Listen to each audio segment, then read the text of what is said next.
안녕하세요. 면접준장입니다. 자, 오늘은 취업 현실에 대해서 한번 얘기를 해볼게요. 지금 갈수록 높아지는 스펙, 그 다음에 좁아지는 취업 시장에서 이 취업 현실에 대해서 정확하게 우리가 인지를 하지 못하면 나의 취준이 저는 굉장히 더 길어질 수 있다고 생각합니다. 그래서 적어도 현실을 우리가 알아야 뭘 할 수 있어요? 대응을 할 수 있죠. 그리고 여기에서 전략을 우리가 구사할 수 있거든요. 그런데 현실을 제대로 인지하지 않은 채 그냥 맹목적으로 스펙만 쌓는다고 한다면 절대 나의 취준 기간을 당길 수도 없을 것이고, 여러분들이 스펙만 쌓다가 정말 자포자기하는 그러한 결과가 나올 수도 있어요. 그래서 어찌 보면은 우리에게 지금 가장 필요한 건 물론 스펙을 쌓는 것도 굉장히 중요하지만 이 현실이 대부분 어떻게 되고 있는지, 우리가 이 맹목적으로 스펙을 쌓는 이유가 뭔지부터 제대로 알고 이 현실 속에서 나의 전략은 도대체 어떻게 짜야 되는 것일까, 그것들을 오늘 좀 고민을 해봤으면 좋겠어요.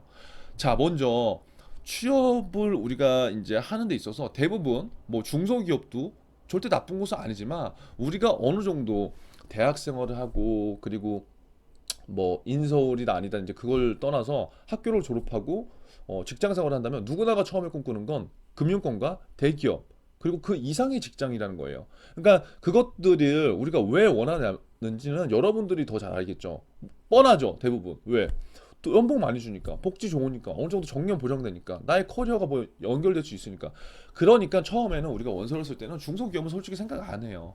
하지만 어떠한 친구들은 지금 시점에서 제가 봤을 때 꼭 비단 이렇게 대기업이나 공무원, 공기업 이거를 노리는 것보다 중소기업에 들어가서라도 뭔가 자기의 커리어를 쌓을 수 있는 쌓아가면서 잘 살 수 있는 친구들이 있거든요. 그러니까 너무 거기에 저를 국한되지 않았으면 좋겠다는 거예요. 하지만 그럼에도 불구하고 내가 그러면 원하는 기업을 가려면 어떠한 스펙 요건이 있으면 좋냐. 물론 먼저 학교 기준으로 볼게요. 물론 인서울인 친구도 있겠지만 인서울이 아닌 친구들도 있겠죠. 근데 한번 잘 보세요. 인서울이라고 지금 취업 시장에서 무조건 합격을 하나요? 이건 여러분들이 알겠지만 대부분 아니에요.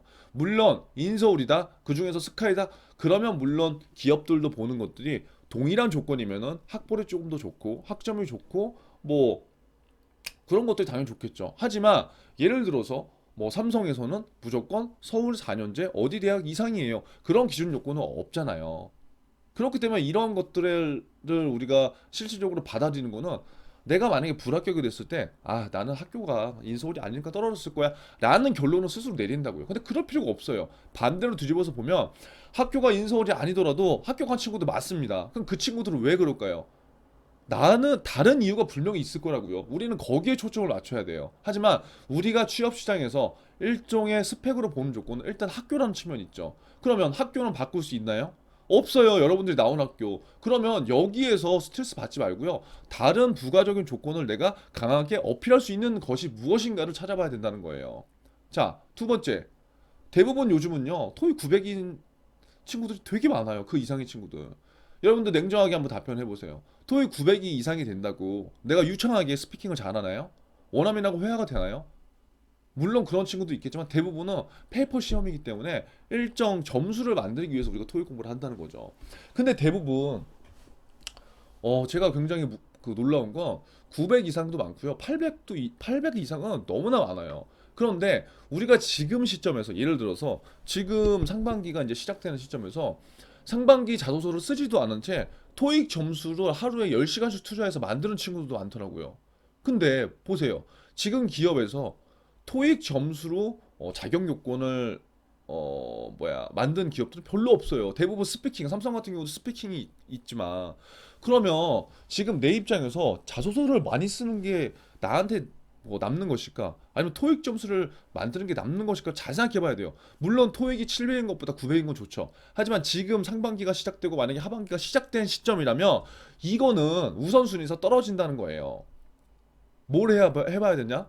자소서를 많이 쓰고 면접에 갈 수 있는 것들을 만들고, 만약에 그것들이 해서 퍼포먼스가 나지 않는다. 그러면 이제 상반기가 끝날 때쯤 그쯤부터 다시 토익 공부를 해서 점수를 만드는 그런 전략을 구사할 필요가 있다는 거죠. 그러니까 스펙을 갖추지 말라는 게 아니라 그 시기에 따라서 우리가 해야 될 것들이 다르다는 거고, 이거는 학교와 다르게 내가 얼마든지 만들 수 있는 점수거든요. 그러면 이것들에 대한 우선순위를 내 스스로 따져봐야 된다는 거죠. 자, 세 번째. 만약에 금융권이다. 그럼 금융 자격증 있으면 좋겠죠. 그런데 저와 함께한 지금 수많은 현직자들이 금융 자격증이 없는 친구도 많아요. 근데 우리가 만약에 이런 생각을 할 수 있죠. 금융권으로 가야 된다면 금융 자격증을 무조건 따야 된다. 무조건 따야 되나요? 아니에요. 없어도 된다니까요. 하지만 있는 것이 우리가 어떻게 보면 그 기업을 지원하는데 약간의 관심을 보일 수 있기 때문에 따는 건데, 또 마찬가지로 지금 시기에 금융 자격증 준비를 하면은 손해가 될 수밖에 없겠죠. 왜? 그 시간에 원서 쓰는 게 훨씬 더 낫거든요. 자소서 쓰는 게. 금융 자격증을 따지 말라는 게 아니라 하루에 일정 정해진 시간을 투여해서 가성비 있는 자격증을 따야 되고, 자격증 중에서도 분명히 우선순위가 있어요. 그러니까 흔히 얘기하는 우리가 가성비죠. 그럼 그런 것들을 먼저 준비해 놓은 게 좋다는 거죠. 예를 들어서 많은 자격증들 있잖아요. 뭐 중투상도 있고 파생도 있고 A, C, 자산운용사, 외환 뭐 다 많은데, 그러면 지금부터 이 CFP를 준비하는 사람과 A를 준비하는 사람은 엄청나게 전략이 다르다는 거예요.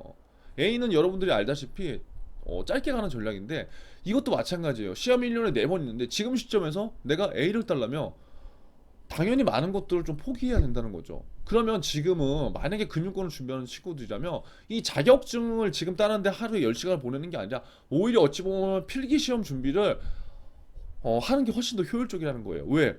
일단 자소서가 통과된 필기를 볼 거거든요. 근데 필기는 무조건 치러야 되는 시험이지만 금융 자격증은 그게 아니잖아요. 없어도 일단 면접에 갈 수 있잖아요. 그러면 이 자격증이 없더라도 내가 면접에서 어필할 수 있는 것이 무엇인가, 그 무기를 지금 만드는 게 중요한 거예요. 이해되시나요? 만약에 이 관련된 내용이 궁금하시면 댓글로 질문을 주세요. 자, 마지막 네 번째. 그리고 우리가 뭔가 지금 취업 준비를 해야 된다 하면 인턴 막 이런 것들도 해야 될 것 같아. 아, 물론 인턴 하면 좋죠. 대외 활동. 근데 대학교 2, 3학년 때부터 이런 것들을 미리 준비하면 상관이 없는데 지금 우리는 아니라고. 4학년 졸업했고 대부분 졸업한 다음에 뭐 중고 신입으로 들어갈 수도 있고 한데, 인턴 경험이 없다고 해서 취업이 안 되냐? 아니라니까요. 그럼 관련된 경험을 만들어야죠. 무슨 경험을 만들어? 나만의 인턴 경험을 만드는 거예요, 여러분. 종이 쪼가리 하나에 여러분들을 의지하지 말라는 거예요, 제 말은.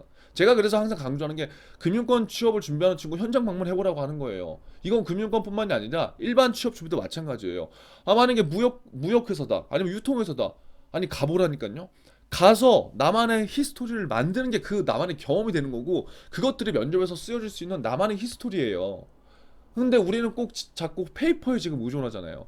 이게 있으면 좋다고요. 하지만 없으면 어떻게 해야 된다? 내가 나만의 방법으로 짧은 시간에 할 수 있는 것이 무엇인가 생각하고 액션을 해야 된다는 거예요. 그러면 면접에서 차별화라는 건 뭐다?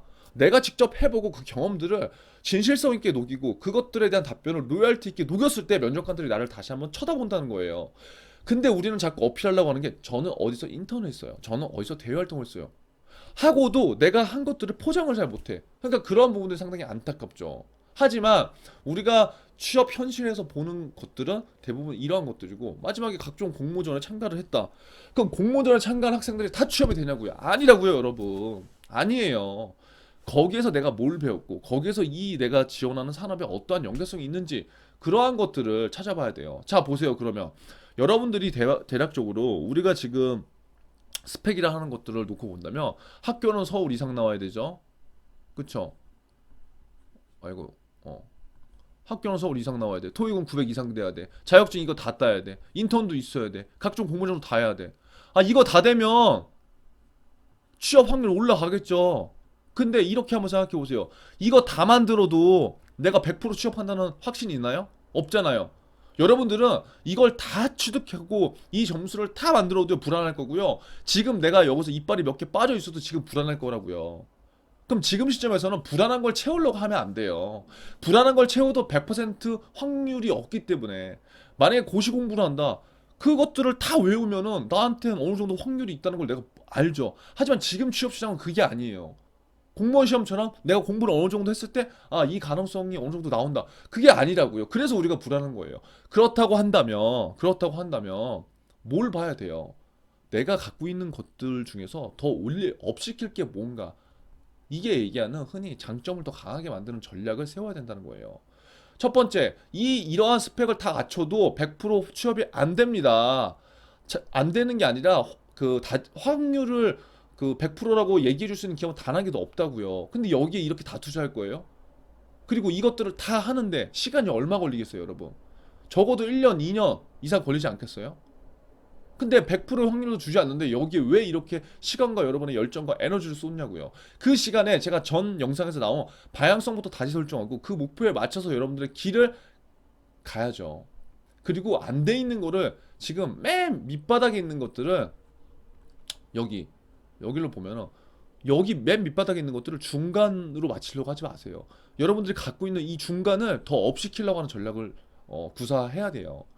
이게 우리가 지금 현실을 알지만 잘못 적용하는 사례거든요. 그래서 아무쪼록 오늘 이 영상을 보는 분들은 스펙을 제가 갖추지 말자는 게 아니라 지금 시점에서 과연 나한테 플러스 되는 전략이 뭔가부터 정확하게 파악을 하고 그 대안을 찾자는 거예요. 그래서 오늘 아무쪼록 이 영상을 보시는 분들은 꼭 다시 한번 생각해 보시고 여러분들의 맞는 전략을 구사하시길 바랍니다.